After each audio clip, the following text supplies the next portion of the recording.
terra quer sentir alegria no coração.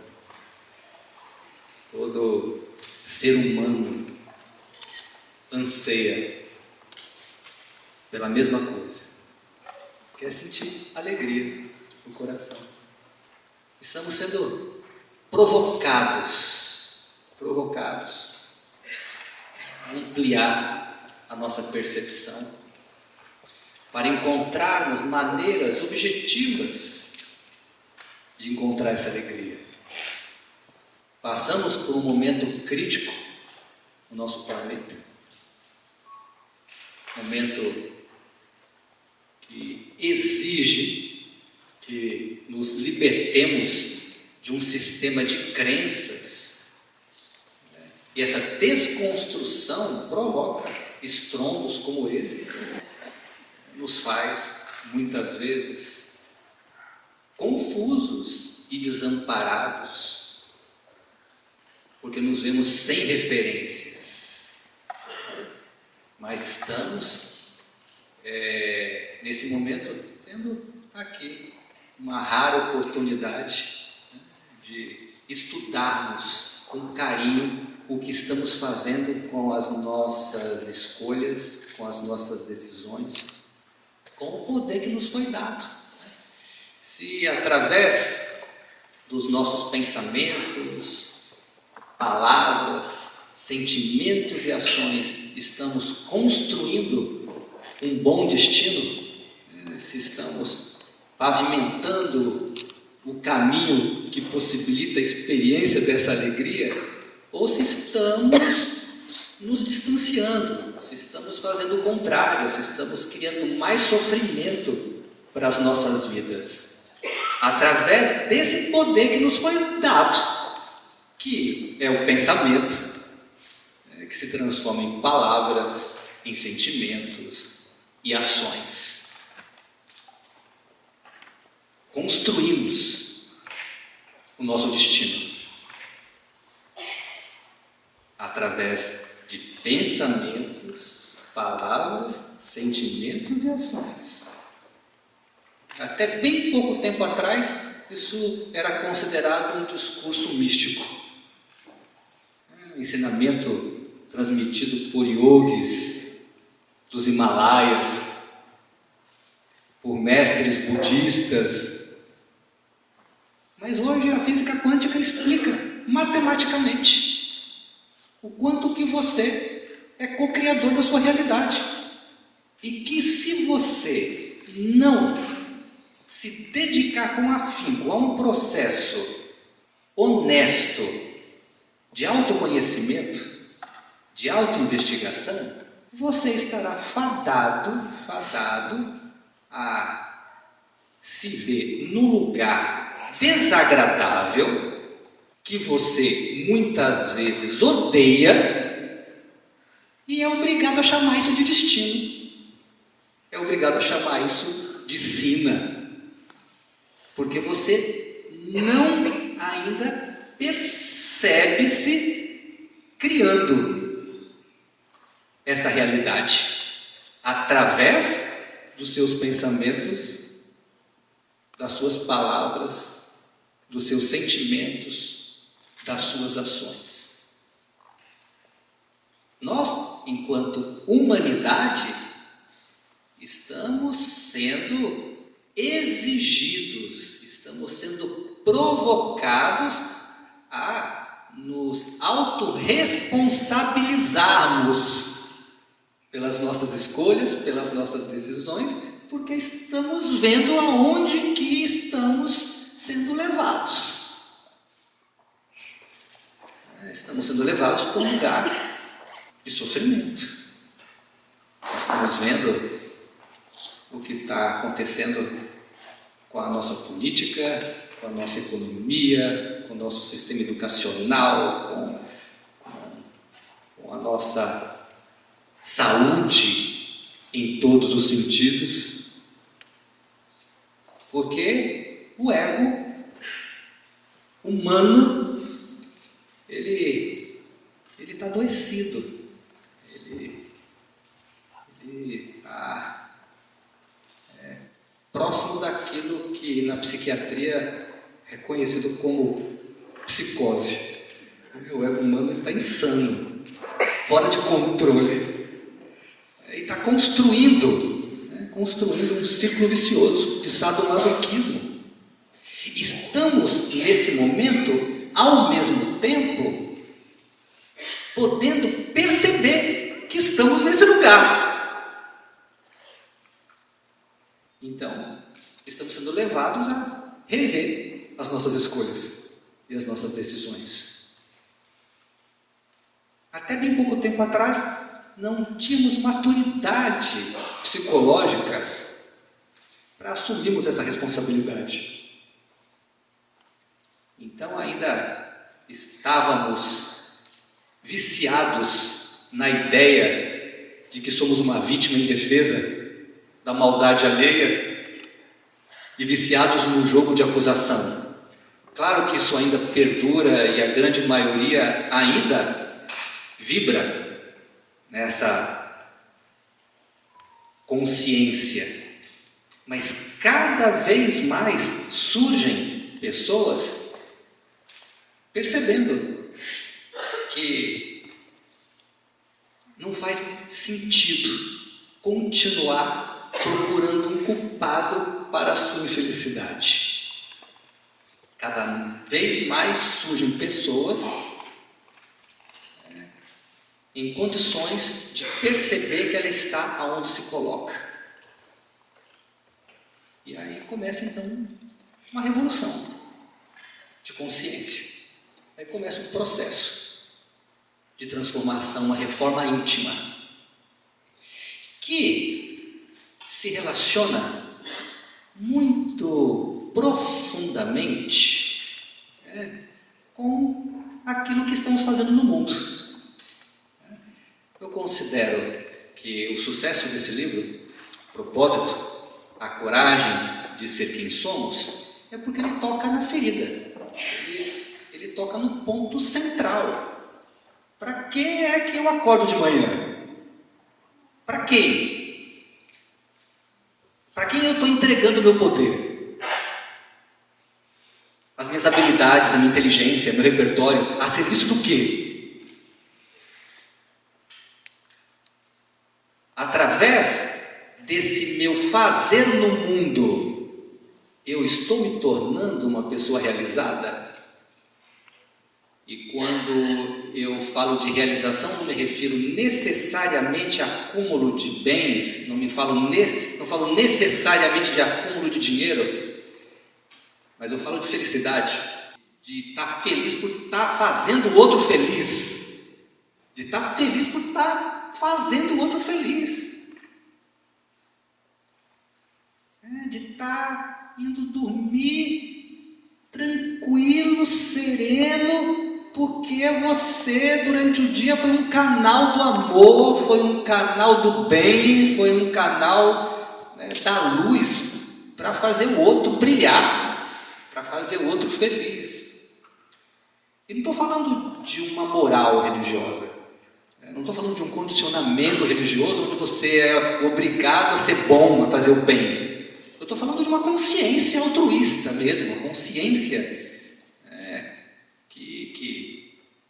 que em algum momento se manifesta, em algum momento você se reconhece como sendo um canal do amor.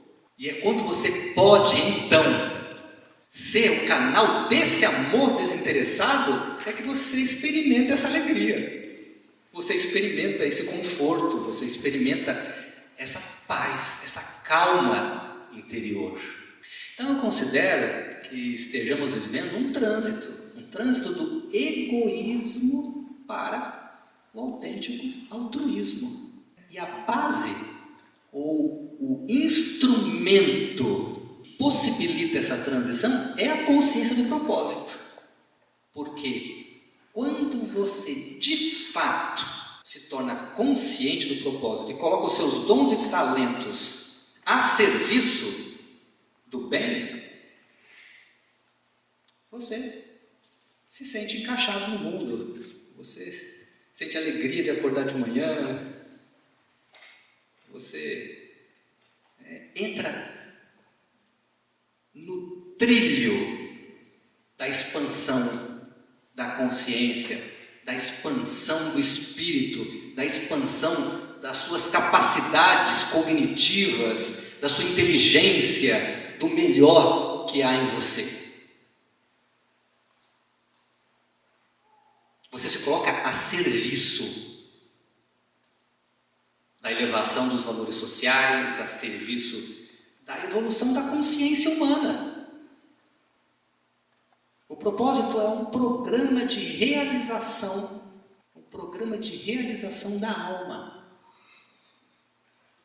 que tem o objetivo de elevar os valores sociais e fazer com que o humano possa colocar em movimento o seu melhor. Então, quando você se coloca inteiro no seu propósito, você se torna um elo nessa cadeia da felicidade, onde o amor passa por você para chegar no outro, a alegria passa por você para chegar no outro, o entusiasmo passa por você para chegar no outro, e você vai se alinhando com a vida. Vai se alinhando com a vida.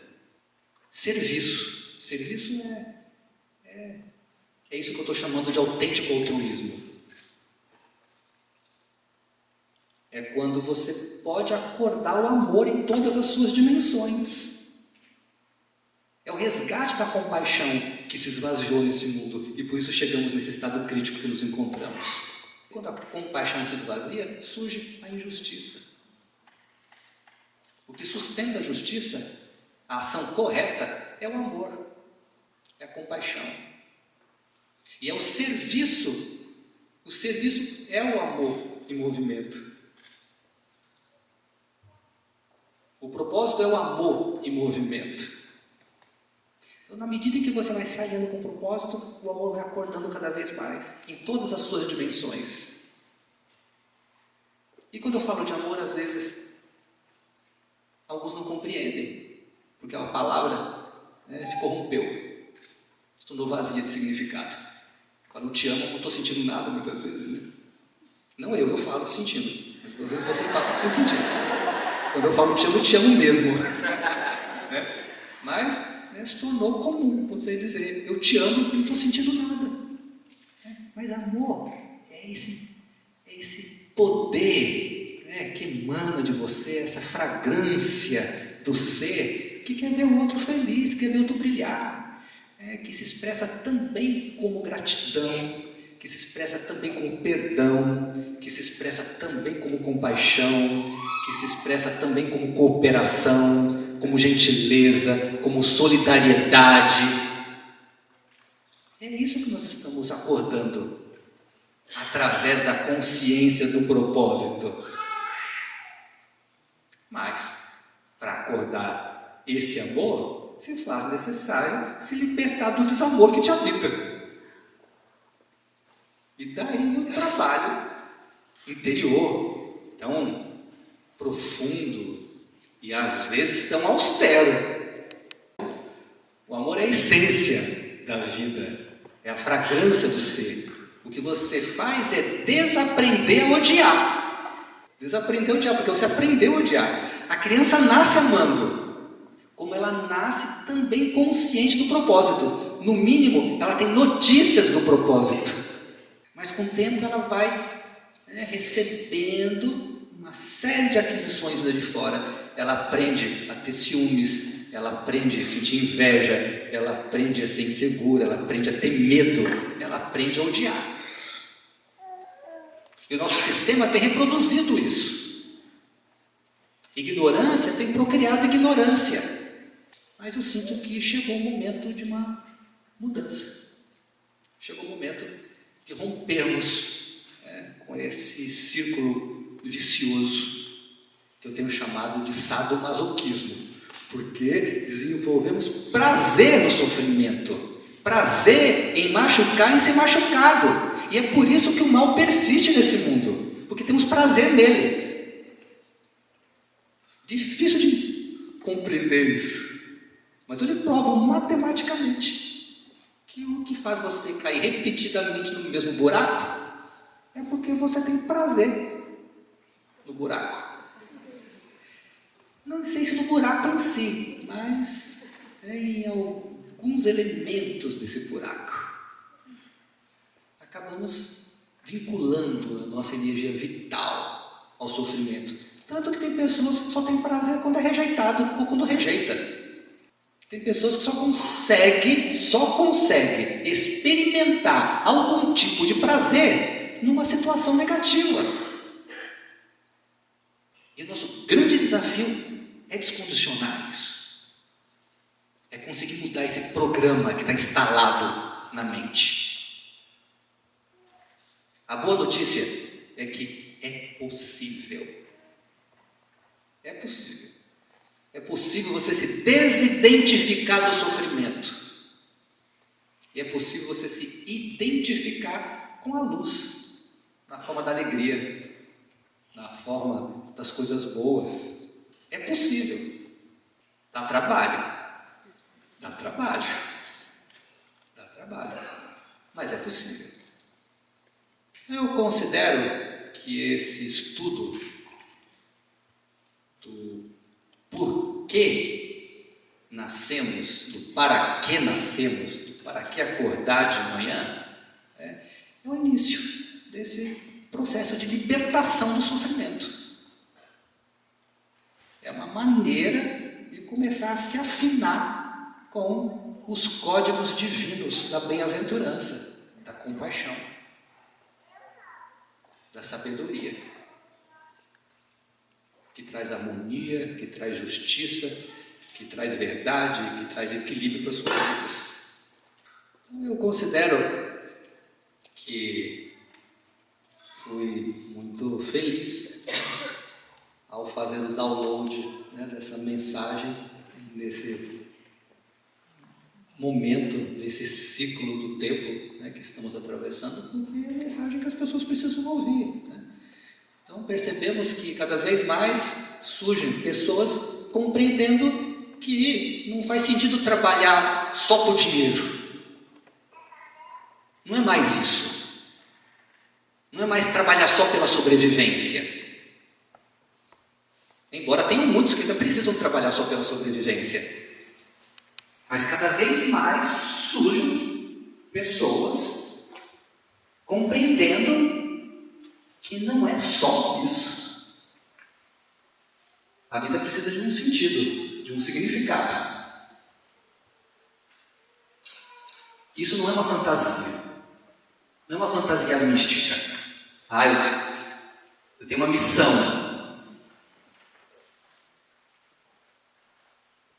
Tem mesmo.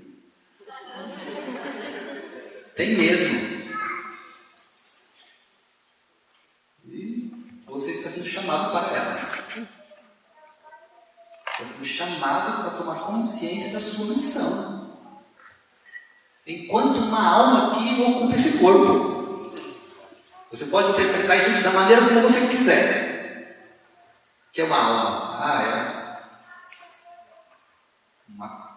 uma consciência, inteligência oriunda do seu sistema nervoso. Entenda como você quiser. Mas este eu consciente que escolheu vir até aqui hoje, esse que escolheu vir até aqui hoje, que está aí se aventurando a viver esse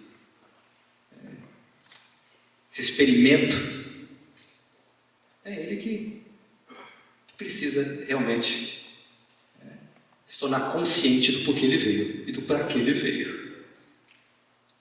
Do porquê ele veio e para que ele veio. Porque enquanto você não tiver essa consciência, você vai se sentir desencaixado, você vai se sentir fora do lugar, você vai se sentir não pertencendo. E ao mesmo tempo, esse sentimento de desencaixe, de não pertencimento, é o que te impulsiona a se auto-investigar e a se descobrir. Então, eu considero que estejamos forjando os alicerces de um uma nova cultura. Uma cultura de propósito. Que, inevitavelmente, se desdobra numa cultura de paz e prosperidade.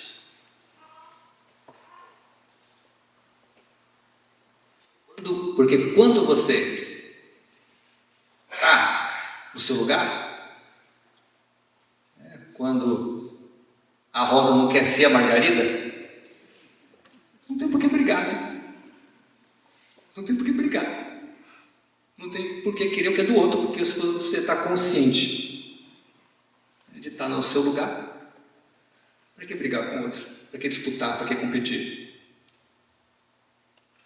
Então vai ter uma outra força nos impulsionando a crescer.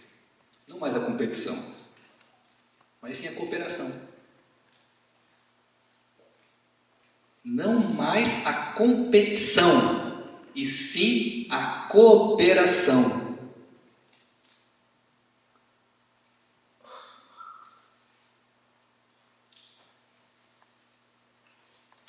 Estou falando de cultura de propósito, que se desdobra na cultura de paz e, consequentemente, da prosperidade. Prosperidade é um outro nome para confiança. Confiança de ter suas necessidades atendidas. Erradicação do medo da escassez do seu sistema. Mas tudo isso só é possível se houver cultura de união. Se você estiver disposto a se unir ao seu amigo, ao seu irmão. E, obviamente, que você só será bem sucedido nessa aventura de se unir ao seu amigo, ao seu irmão, se você estiver unido com a sua família. Esse é o... Não tem como escapar desse desafio. Que é reparar as relações familiares.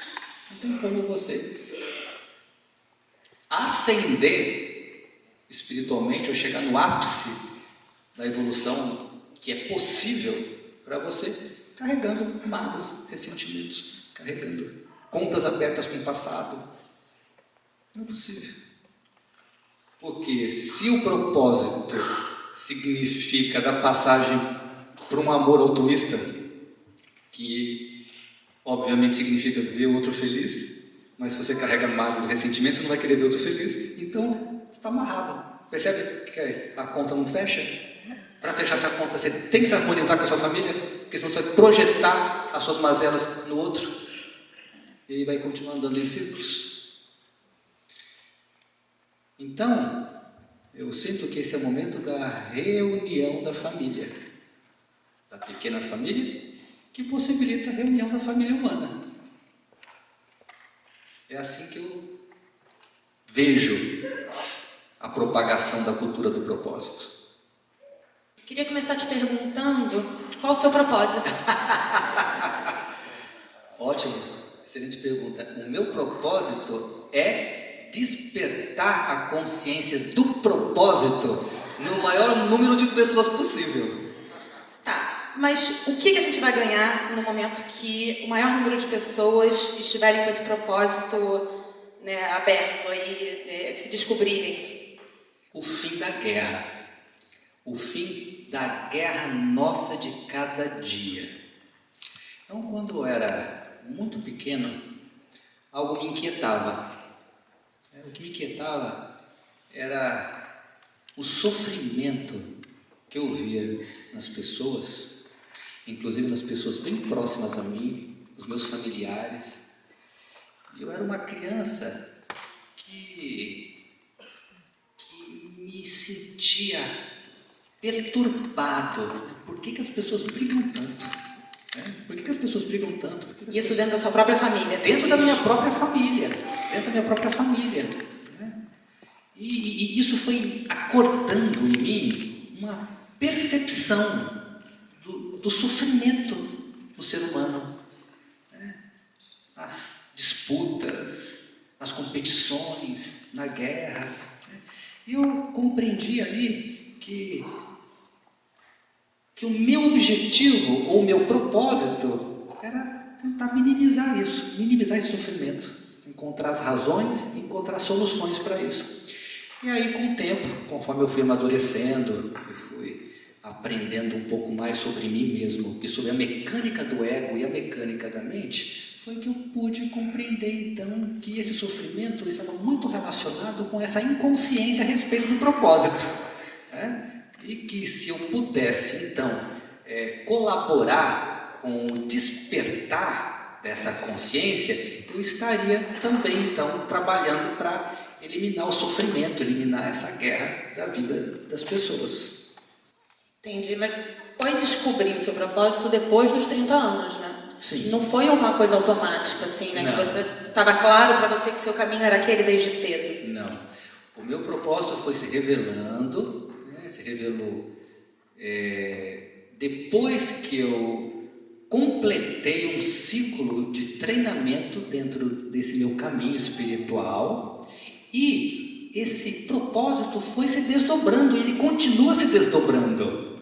Hoje, por exemplo, eu tenho consciência que o meu propósito é acordar a consciência do propósito o maior número de pessoas possível, mas isso vai tomando formas diferentes à medida que eu me movimento, na medida em que eu me permito ser um canal disso. Então, o propósito ele vai se transformando também, ele vai se adaptando, ele vai... Mas você sempre foi essa pessoa flexível, que estava aberta? Porque às vezes quando você fala em propósito, a gente pensa, vou traçar uma linha reta e vou chegar lá. E você é um cara que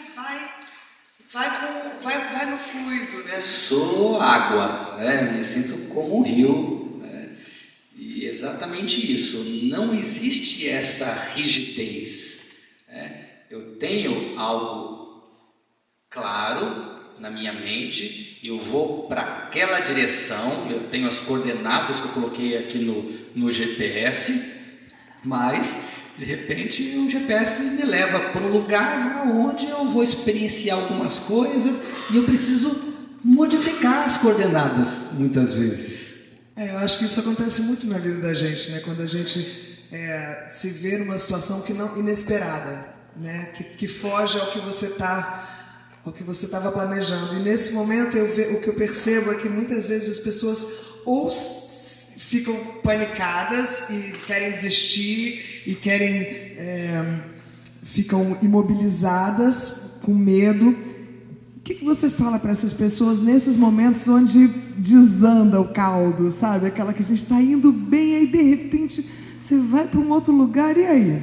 Confia na sua intuição, confie no seu coração, porque o seu coração conhece o caminho.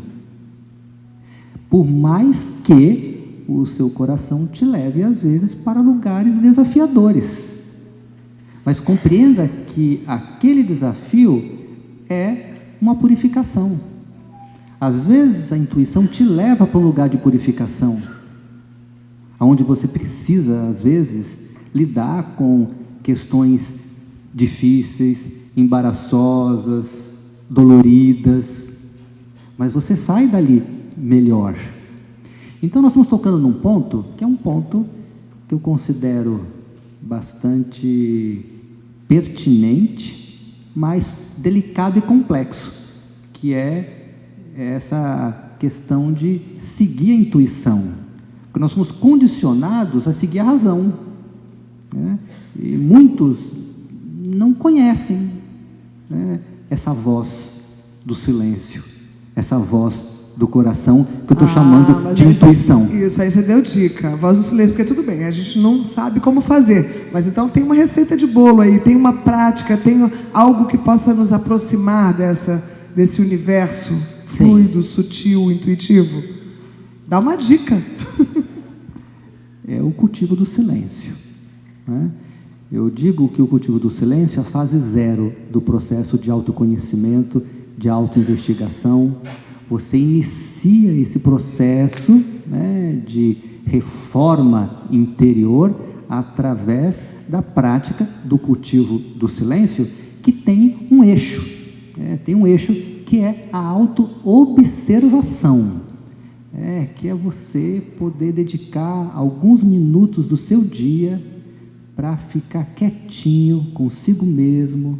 Você fecha os seus olhos e observa o fluxo dos pensamentos, das emoções, das sensações, e procura criar um distanciamento entre você, que é esse eu consciente, que escolheu vir até aqui hoje, você, que eu estou chamando então de eu consciente, é o observador. Você deve aos poucos aperfeiçoar essa capacidade de observar esse fluxo sem julgar, sem criticar, sem se perder nele. Isso fará com que você aos poucos se dissocie da mente condicionada, dessa mente que está viciada em levar você para lugares que esse eu consciente não deseja. Ou seja, uma mente que responde a impulsos inconscientes, uma mente que te leva, para um lugar onde você se arrepende, onde você sente culpa, sente vergonha. Você não queria ter ido, mas foi. Quando você menos espera, você está ali machucando a pessoa que você ama e fica arrependido. Por quê? Porque você pegou carona ali no impulso inconsciente, porque ainda não pôde se dissociar. Então, a autoobservação é o eixo dessa prática do cultivo do silêncio. Essa é a fase 0 do processo. Isso já está me respondendo uma pergunta, porque enquanto você estava falando aqui o seu discurso e falando do prazer no sofrimento, eu fiquei pensando, não, mas gente, tem muita gente que não, que quer fazer uma coisa melhor, mas quando vê já caiu naquele erro. Então você trouxe esse elemento que é a consciência. Muitas vezes a gente faz coisas que a gente não quer fazer porque a gente está distraído. Então a prática do silêncio, ela te traz para ver, para ver o que você está fazendo, está condicionado a fazer. Você faz algo que você se arrepende porque você está condicionado a fazer. E a prática da autoobservação, ela gera essa dissociação entre você, observador, eu consciente, e esses impulsos que às vezes te levam para essa direção. Então você vai ampliando o seu poder de escolha, você vai ampliando o seu poder de decisão a partir desse eu que está aqui, centrado, nesse momento está fazendo essa boa escolha de estar aqui, tendo essa conversa tão elevada. É isso, Fernanda? Quem medita aqui, levanta a mão. Nossa, que público genial, maravilhoso. Esse silêncio que a gente está falando é uma meditação na prática, né? Isso, é o silêncio interior, que é a base para a experiência da meditação. Eu considero que a meditação é um fenômeno que se dá, e que o ego, ele não controla, pelo menos durante uma certa fase da jornada. Quando o buscador completa o seu treinamento, então ele pode entrar em meditação quando ele assim desejar, que é um estado de graça, um estado de unidade, um estado de plenitude, um estado expandido de consciência. Mas durante uma longa fase, que é essa fase de desenvolvimento, o que a pessoa faz é criar um campo, é preparar o campo para a meditação, que pode ou não acontecer. É o que eu chamo então de prática do cultivo do silêncio. Entendi. E aí, falando na coisa de achar o propósito, dá uma angústia também muito grande, quando a gente está procurando e a gente não acha, Qual o caminho que a gente tem que seguir, ou por onde a gente tem que entrar, depois do silêncio também, porque tem muita coisa que atrapalha também no dia a dia, Você fala no livro que são os amortecedores, Como se livrar desses amortecedores para encontrar esse caminho? Essa é uma boa pergunta, que eu vejo se repetir, especialmente quando a pessoa inicia essa busca pela consciência do propósito. Eu vejo muitos jovens, inclusive, atormentados, né, com essa questão e, às vezes, inclusive, querendo largar tudo para ver se em algum momento essa consciência do propósito chega, né? E não é assim, né? Essa consciência do propósito, ela vai surgindo na medida em que você está fazendo aquilo que precisa ser feito, porque alguém tem que pagar suas contas, né? E melhor que seja você mesmo, né? Que pague as suas contas. Melhor que você não dependa de ninguém, que você não faça dívidas, que você não se torne dependente do outro. Então, muitas vezes, você precisa ainda passar por esse sacrifício, até de fazer alguma coisa que ainda não é o seu propósito, né? Até que você esteja maduro o suficiente para poder encontrar o propósito. Então, de preferência, que você faça aquilo que mais lhe dê prazer, né? Mais faça, né? Para poder ter suas necessidades atendidas. E enquanto está nesse propósito, começar então esse desvendamento, que começa com uma busca lá das primeiras visões da sua criança, os primeiros inputs. Então, eu sugiro que você possa se lembrar de quando criança, quais eram os seus heróis, quais eram os seus ídolos, do que você gostava de brincar e, especialmente, o que você sonhava ser quando crescesse. Ali você começa a ter alguns indícios, começa a ter notícias do seu propósito. Essa é uma questão, acho que esse é um ponto de partida, esse é um caminho. Ao mesmo tempo, comece a identificar as suas insatisfações nesse trabalho que você está fazendo e procure ver por que você está fazendo, o que te mantém ali. Eu preciso então pagar minhas contas, eu tenho que ter o dinheiro. Ok, isso existe, mas é só isso? Ou tem mais alguma coisa? Você está ali por você ou você está ali por alguém? Você está ali porque realmente você precisa estar ali ou você está ali para agradar alguém? E comece essa pesquisa interior para compreender por que você está nesse lugar que talvez não esteja lhe trazendo o conforto, a alegria que você busca. Então, nós estamos falando de um processo, de um processo de autodesvendamento, de um processo de autoconhecimento. Então, que pode levar muito tempo também, né? Não é uma coisa imediata. Exatamente. Porque isso dá uma angústia também na gente, né? É um processo angustiante, esse processo de descoberta. Pode ser muito angustiante. Pode ser muito angustiante. E pode ser desestruturador também, né? E por isso que eu estou dando a dica de você ficar atento para não cair na armadilha da ansiedade e querer essa resposta para ontem. Isso pode levar anos, como pode acontecer aqui agora, nesse exato momento também. É atemporal, né? Mas o importante é que você esteja disposto a fazer aquilo que tem que ser feito no mundo, enquanto faz o seu trabalho, que está relacionado ao resgate da sua verdadeira identidade. Então, eu estou chamando o livro de Propósito, a coragem de ser quem somos. Então, no mais profundo, nós estamos falando de identidade. Quem eu sou? Quem eu sou, de fato? Então, resumindo tudo até agora, é um papo reto com você mesmo.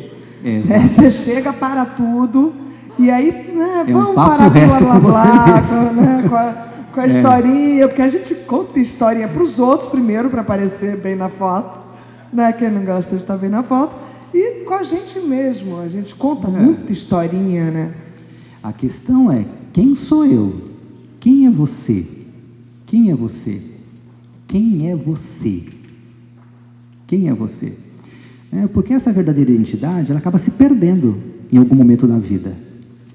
Por quê? Porque a criança, ela precisa de amor, ela precisa de alimento, ela precisa de segurança e ela precisa de liberdade para poder se desenvolver plenamente, né?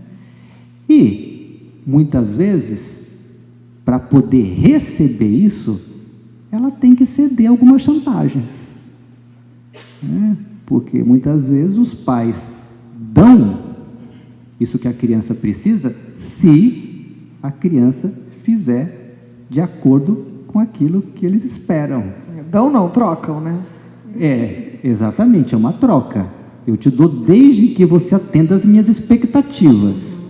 Só que essas expectativas muitas vezes nascem de um sistema de crenças e que acaba desviando a criança dela. Então ela acaba criando uma máscara para ser aceita, que com o tempo ela acaba acreditando ser ela. Ela acredita que aquela máscara que foi criada para agradar, para ter as necessidades atendidas, é a verdadeira identidade dela, porque ela se desconecta dela mesma, né? E aí que surge realmente a questão, porque se ela não é ela mesma, ela não pode manifestar o propósito, já que o propósito é uma fragrância do ser verdadeiro. Então, por isso que eu estou dizendo que o propósito está relacionado a um resgate da sua essência, de quem é você. Estamos falando de resgate da espontaneidade. Da espontaneidade. Eu recebi aqui uma pergunta que tem a ver com isso. A pessoa falou: querido Prembaba, como curar minhas memórias de dor nas relações, me abrir para me relacionar novamente, confiar? Então, isso que você falou, né? Quando você entra para o terreno da memória e as memórias não são as mais agradáveis, como é que a gente consegue se descolar, desidentificar disso que não somos nós? Muito bem. Essa é uma questão muito profunda, né? E que merece bastante atenção. Por quê? Eu estou falando de que a consciência do propósito faz com que você se alinhe com o trilho da harmonia, mas você só resgata a consciência do propósito se você puder ser você mesmo, se você puder resgatar a espontaneidade. Mas para resgatar a espontaneidade, muitas vezes você vai precisar se harmonizar com aqueles que te desviaram do seu caminho. Porque quando você é desviado do seu caminho, você se magoa, você se machuca. Você se machuca. Quando você é impedido de ser você, quando você acaba por força do instinto de sobrevivência ter que usar uma máscara, né? Ter que usar uma máscara para sobreviver, você paga um preço alto, você se machuca, né?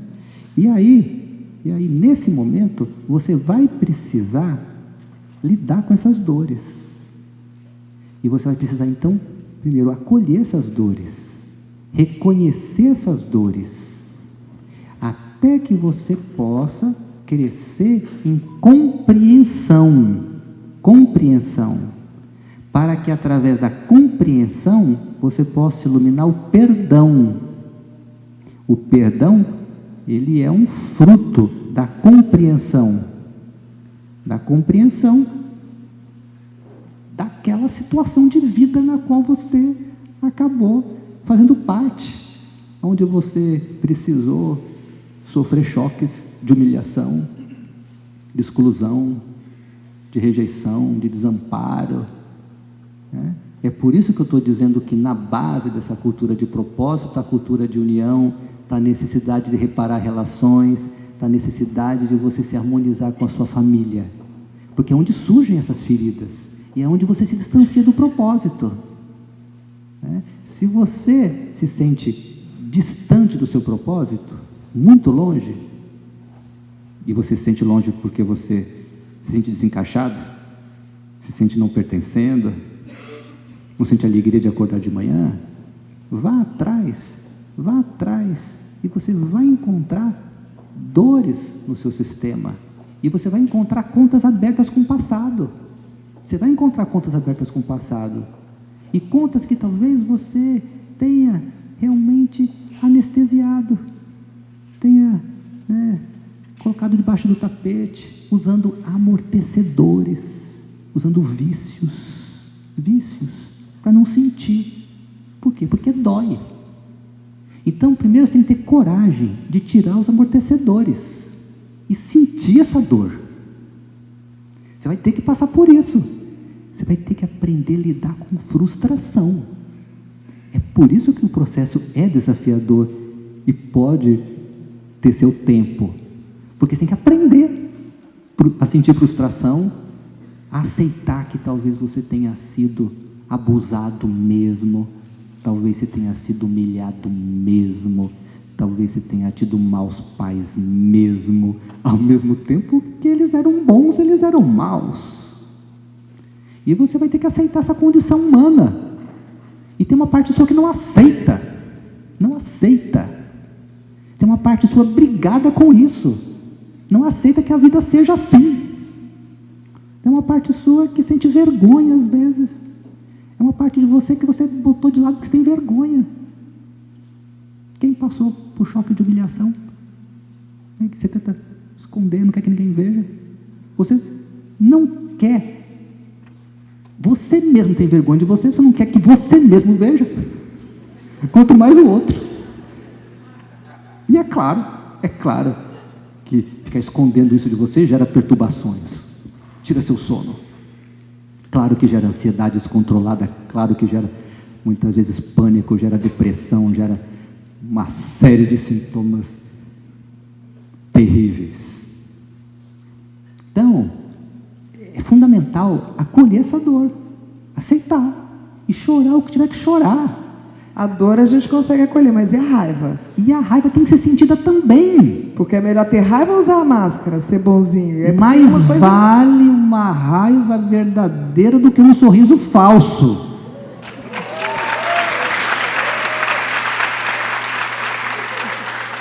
Mais vale uma raiva verdadeira do que um sorriso falso, porque sentimento negado, suprimido é veneno, intoxica e desvia a pessoa do caminho dela, do propósito. Se torna autopunição, se torna autocastigo. Raiva reprimida se transforma em acidente, se transforma em doenças graves, se transforma muitas vezes em consequências danosas, perdas abruptas. Raiva que ficou guardada, que se volta contra você,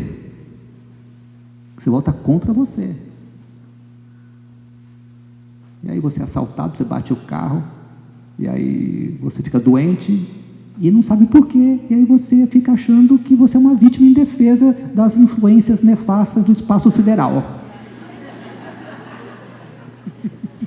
Aproveitando que você está falando aí da nossa fase, da nossa infância, eu já vi o senhor falando algumas vezes que a gente precisa promover uma reforma no nosso sistema de educação. Na sua opinião, qual é o ponto crítico aí que a gente deve rever? A crença de que a felicidade está lá fora. Isso é mostrado para as crianças no dia a dia, é isso? É um veneno que está acabando com a possibilidade do ser humano experimentar alegria, experimentar felicidade autêntica. Por quê? Porque está ensinando ela a procurar algo num lugar que ela não perdeu. Você vai procurar, se você perdeu uma coisa aqui, mas só que você vai procurar lá fora. Você vai encontrar? Não, você não perdeu lá fora, você perdeu aqui. O nosso sistema educacional, ele está completamente equivocado. Completamente equivocado. Ele está a serviço de um condicionamento mental que tem como base o medo da escassez. Nós estamos ensinando uma criança a competir. Estamos ensinando ela que a felicidade pode ser comprada. Isso é mentira. Isso é um equívoco. A felicidade não pode ser comprada. A felicidade está dentro. Tanto que tem pessoas que dominam a matéria, têm rios de dinheiro e são infelizes. E tem algumas que têm dinheiro e são felizes. E tem algumas pessoas que não têm nada de dinheiro, moram num barraco com um piso de terra batida e são felizes, e alguns que não são felizes. Ou seja, a felicidade não tem a ver com o ter, tem a ver com o ser.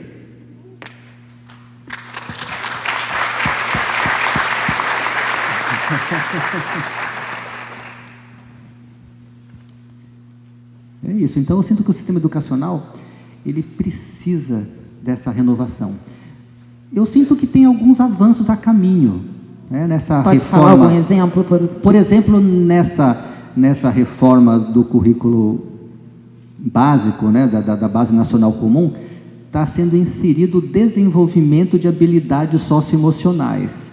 Em outras palavras, autoconhecimento.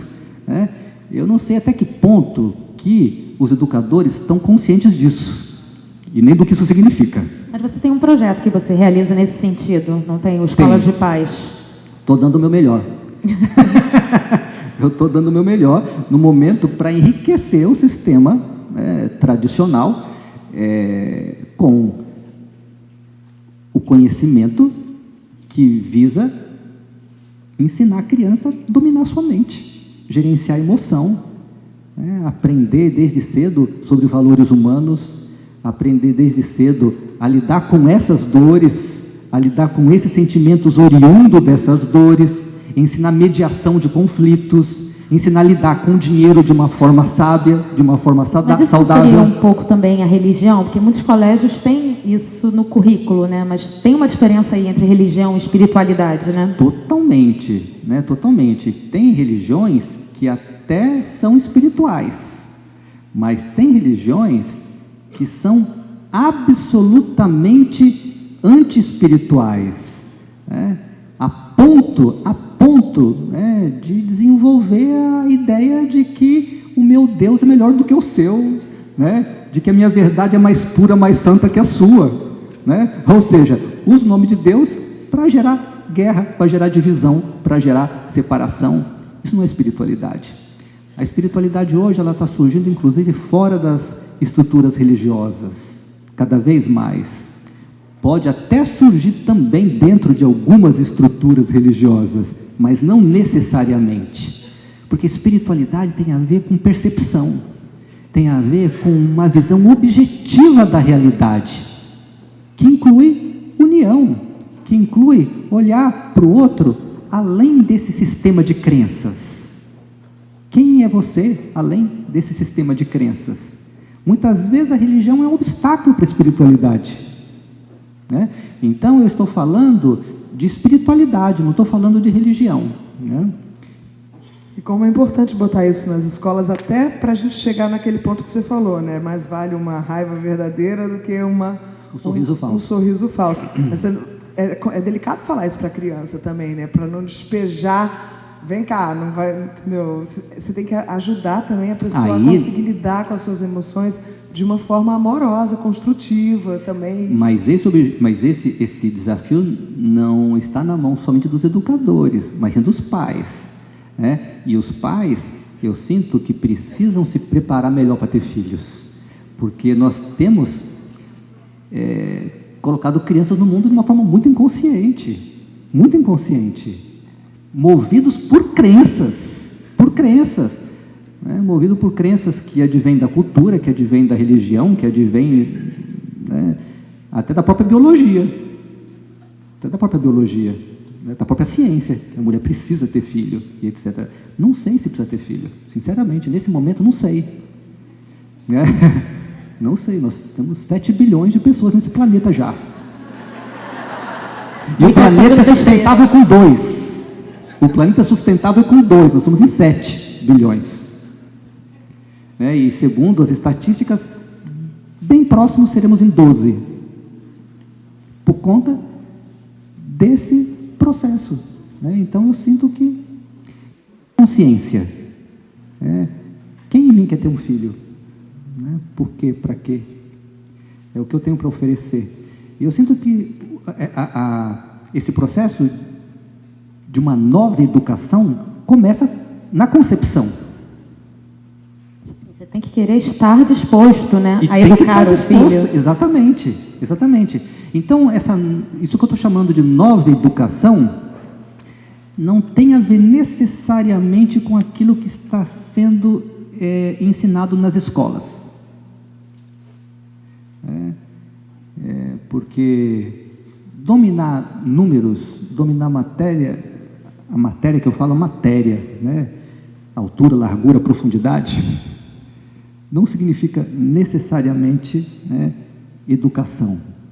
Hoje, o conhecimento sobre como dominar a matéria é muito acessível. Qualquer criança pega um celular, Tem Google, né? aperta uma teclazinha, tem acesso a todo tipo de conhecimento. A questão hoje é o que fazer com esse conhecimento. Então, a nova educação significa desenvolver caráter, significa desenvolver consciência, capacidade de usar esse poder que é o conhecimento de uma forma construtiva. Mas a gente também não pode esquecer que a gente vive num país com um número enorme de pessoas que não têm acesso a informação nenhuma, que não sabem nem como que fica grávida, que não tem o Google, não tem o smartphone na mão, aliás, vivem numa miséria. Existe também esse outro lado, esse desafio real que a gente tem que lidar. Por isso que eu estou falando de um enriquecimento do sistema tradicional, né? Eu não estou falando de eliminar esse sistema e colocar uma coisa nova. Eu estou falando de enriquecer, eu estou falando de um processo de transição, mas que precisa ser contemplado, né? Que precisa ser contemplado em algum momento. Em algum momento isso precisa ser iniciado. E eu acredito até que esteja se iniciando, porque se está fazendo parte, né, do currículo básico o desenvolvimento de habilidades socioemocionais, eu entendo que esse já é o início dessa transformação. A Beatriz está perguntando aqui. Para mim, não faz muito sentido a sua relação, por exemplo, com a Aécio Neves, como saiu em alguns veículos de mídia e que para mim não age honestamente. Não me parece que ele está de acordo com os valores e mensagens que você transmite. Posso estar enganada, por isso gostaria que você falasse um pouco sobre isso. Eu agradeço a sua pergunta. Agradeço muito porque me dá a chance de eu esclarecer isso. Veja bem, eu estou trabalhando com todas as forças, com tudo aquilo que eu posso, para ancorar a consciência nesse planeta, para trazer para cá uma nova maneira de viver a vida, que inclua respeito, que inclua gentileza, que inclua sinceridade, que inclua esses valores todos que eu estou dizendo aqui. Eu estou falando de uma nova educação, eu estou falando de uma nova economia, eu estou falando de uma nova política, eu estou falando de uma nova maneira de nos organizarmos socialmente. E, obviamente, que isso envolve políticas públicas. Se eu tenho um insight, se eu tenho uma visão, eu tenho que compartilhar, eu tenho que conversar com pessoas, eu tenho que conversar com políticos, como eu tenho que conversar com empresários, como eu tenho que conversar com líderes religiosos, como eu tenho que conversar com educadores, como eu tenho que conversar com artistas, eu tenho que conversar com formadores de opinião, eu tenho que conversar com jornalistas, eu tenho que conversar com as pessoas que estão fazendo as coisas acontecerem, eu tenho que dialogar com essas pessoas que têm poder nas mãos. Eu não posso dar as costas para as pessoas que estão, nesse momento, atuando. Eu preciso dialogar com elas. Eu não vou virar as costas. E tem algumas, então, que precisam mais ainda que outras, né? Ouvir o que você tem a dizer e se transformar. Se eu vou atingir o objetivo, eu não sei. Não sei mesmo. Não estou preocupado com o resultado. Eu estou dando o meu melhor. Eu vou e falo. Falo de amor, falo de compaixão, eu falo de perdão, né? Eu falo de dar o seu melhor para a aventura de viver em paz nesse mundo. Se a pessoa está pronta para receber, eu parabenizo. Não está pronta, vamos trabalhar mais, vamos continuar, vamos seguir a jornada, né? Quem sabe, um dia, né? Eu sou inspirado,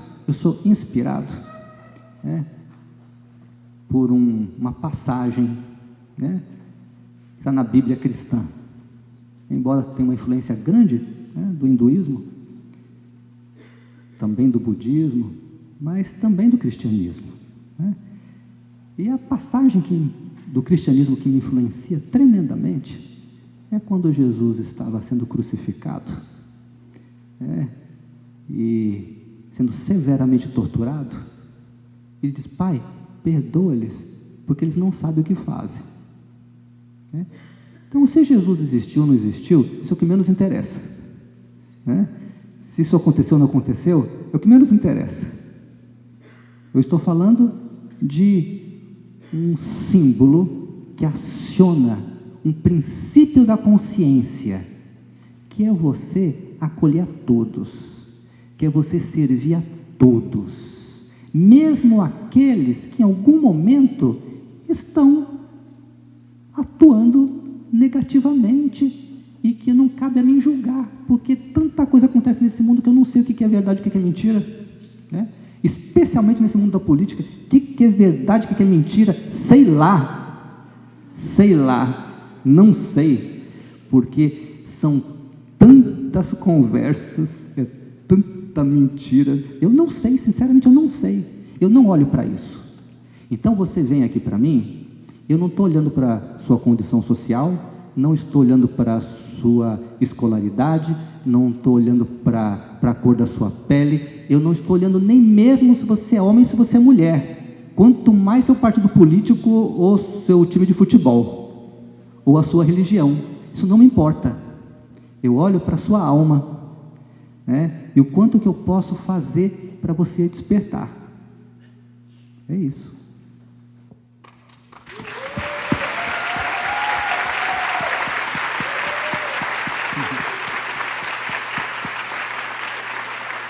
E vale acrescentar que eu sentei com pessoas dos mais diferentes partidos, de direita, de esquerda, de centro, de tudo.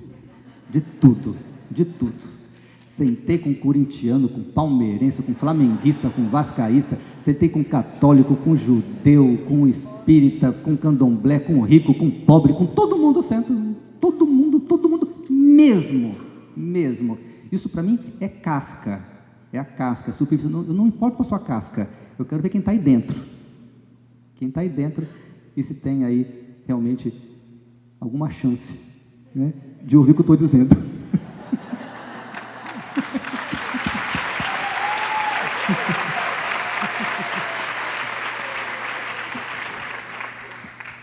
O senhor está trabalhando para transformar a cidade de Alto Paraíso, lá em Goiás, numa referência em sustentabilidade. A gente estava falando exatamente disso, né?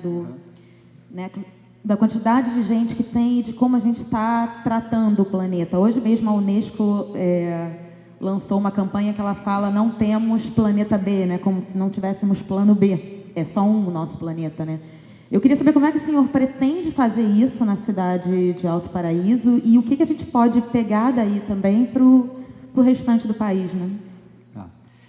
Essa foi uma ideia semente, né? Quando, em dado momento, eu estava sendo porta-voz dos 17 Objetivos de Desenvolvimento Sustentável traçado pela ONU, né, para essa Agenda 2030. E ali foi que eu tive esse sentimento: por que não tentar fazer com que uma cidade inteira colocasse em prática isso, né? Para isso acontecer, tem que ter cooperação de todos, né? Da sociedade civil organizada, do poder público municipal, estadual, federal, tem que ter articulação. E comecei a fazer essas articulações, né? E aí eu considero que ali foi um início, um primeiro movimento, né? E esse primeiro movimento passa por ouvir a população, por entender quais são os anseios, quais são as necessidades, né? E ali, no primeiro momento, eu enfrentei muitos desafios, que são as crenças das pessoas, desconfiança, medos. Será que o que ele está propondo é realmente uma coisa boa? Será que ele é do bem mesmo?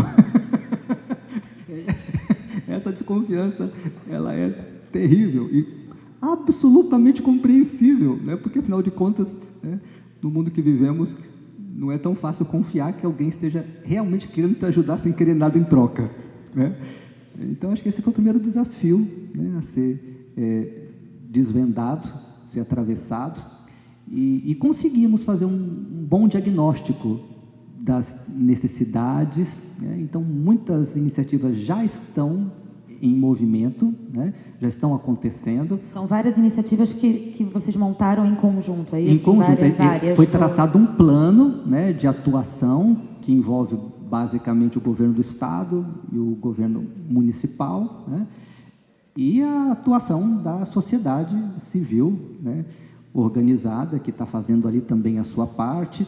E estamos agora no momento de gerenciamento desses desafios, dessas incompatibilidades, né, dessas desconfianças, né, mas, ao mesmo tempo, conseguimos ter um modelo, ter uma referência de como fazer, e com isso já estamos podendo levar isso para outros lugares, como, por exemplo, em Guarulhos, que é uma cidade grande, né, a segunda cidade de São Paulo, onde estamos conversando e tem já uma grande receptividade e vontade para colocar esse projeto, né, em movimento, que se chama Cidades Conscientes. Então, é fazer com que a cidade possa colocar em prática esses 17 ou alguns desses 17 que se encaixem com aquela cidade, né?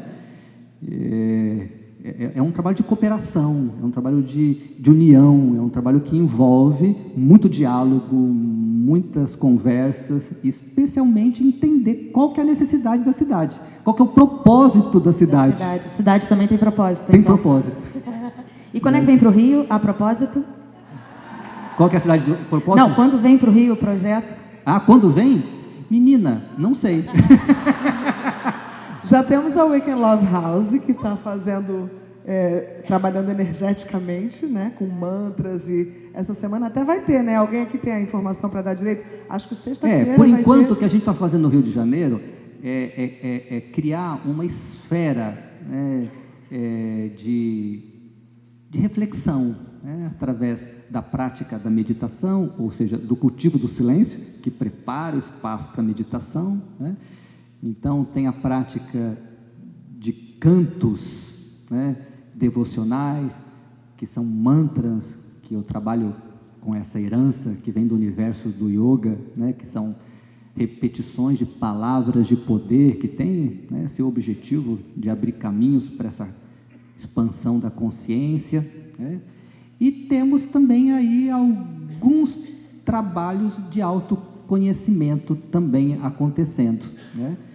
Mas esse projeto focado nas 17 ODSs, ainda não tenho nenhuma conversa começada com essa prefeitura, né? Eu comecei lá atrás com o prefeito anterior, mas aí muda, porque esse que é o problema, né? Isso a gente vai ter que esperar passar, eu acho.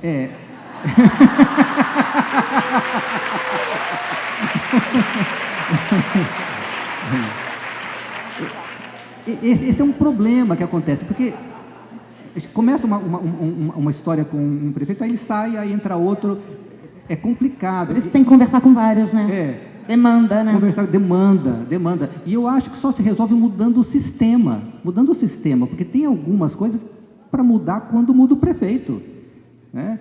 Eu tenho algumas ideias sobre isso, tem aí um gerente para a cidade, tem algumas ideias.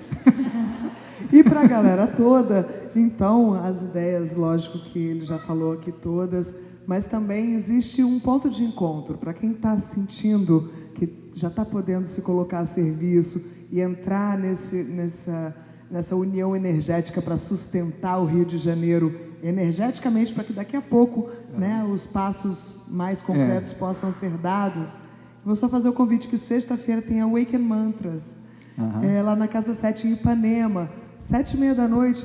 Convidar vocês todos, venham, vamos entoar mantras juntos, vamos fazer silêncio juntos, vamos começar a criar na nossa rotina esse ambiente onde os valores possam se elevar. Vamos fazer a nossa parte, vamos cada um achar seu propósito. Maria Paula, eu tenho essa dúvida também. Como é que o mantra, sou completamente ignorante nesse assunto, mas como eu posso me beneficiar do mantra? Eu posso falar isso, mas antes eu quero só completar uma resposta de uma pergunta anterior, né, de como ajudar nesse processo do desvendamento do propósito, e a gente está falando aqui de tudo isso, né? E vale acrescentar que enquanto você está trabalhando no mundo, dando o seu melhor para a aventura, né, de ser autossustentável e etc., né, além dessas práticas, né, que facilitam, né, o encontro consigo mesmo, eu sinto que também é muito bom se você puder dedicar algumas horas da sua semana para um serviço voluntário, né? Então, nem que seja 1 horinha, 2, 3 horas da sua semana para um serviço voluntário, onde você se doa sem querer nada em troca. É o que a gente chama de karma yoga, né? Exatamente. Que é o serviço desinteressado, né? Serviço desinteressado, porque ajuda a desvendar o propósito também. Quando você está ali sem pensar em dinheiro, sem pensar em benefícios, em reconhecimento, nada. Só para se doar. Que dizem que é o grau mais elevado e mais difícil de ser alcançado dentro do yoga, né? Exatamente. Que não é essa yoga que a gente está acostumado a ver no Instagram, né? Não é essa. Exatamente.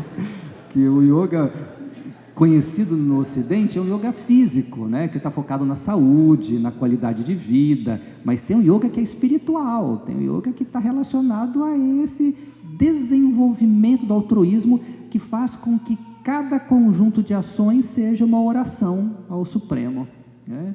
E começa-se com um serviço voluntário, às vezes 1 hora, 2 horas da sua semana. Mantra. Mantras são palavras de poder. E existe uma ciência, né, que explica isso, que é a mesma ciência que explica por que uma soprano, quando atinge uma nota aguda, estoura um vidro, né, que é o efeito da ressonância sonora. Então existem certos fonemas, especialmente no sânscrito, que é um idioma muito antigo, mas considerado perfeito, né?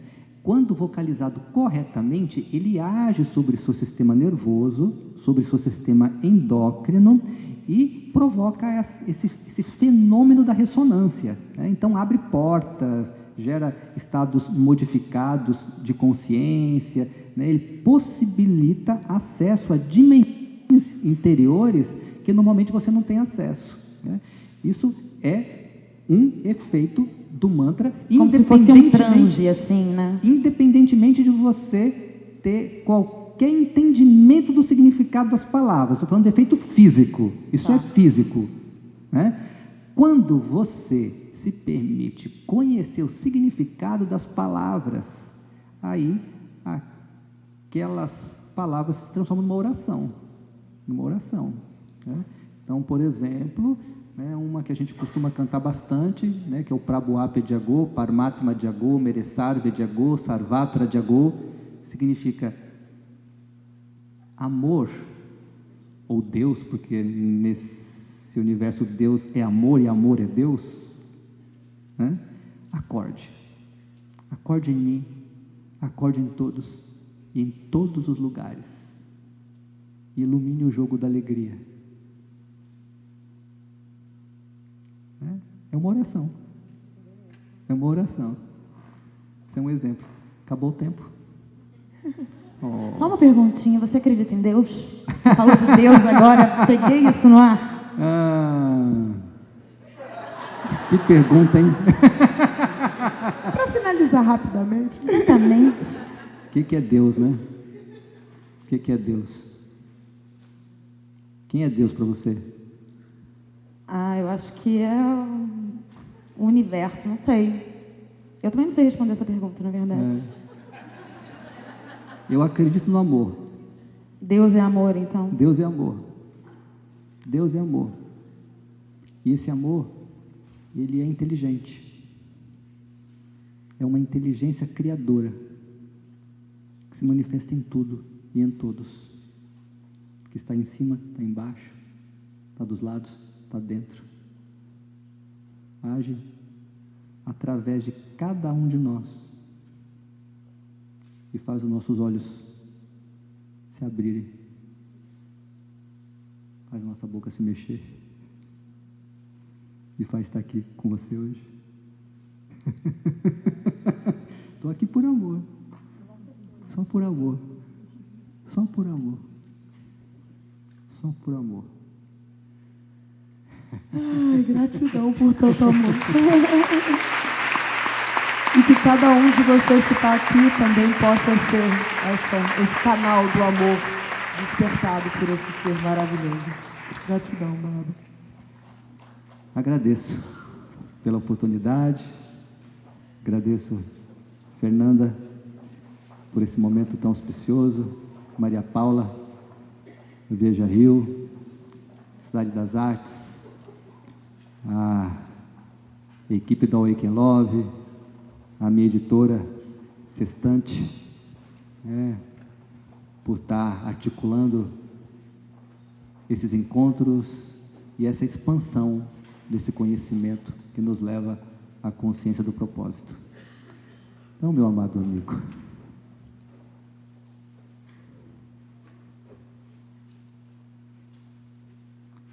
abençoado seja cada um de vocês.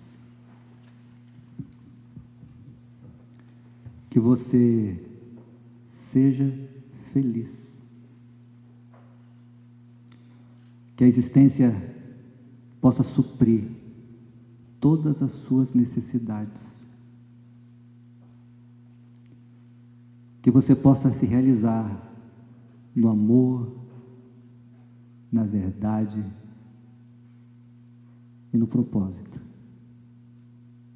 Até o nosso próximo encontro. Namastê.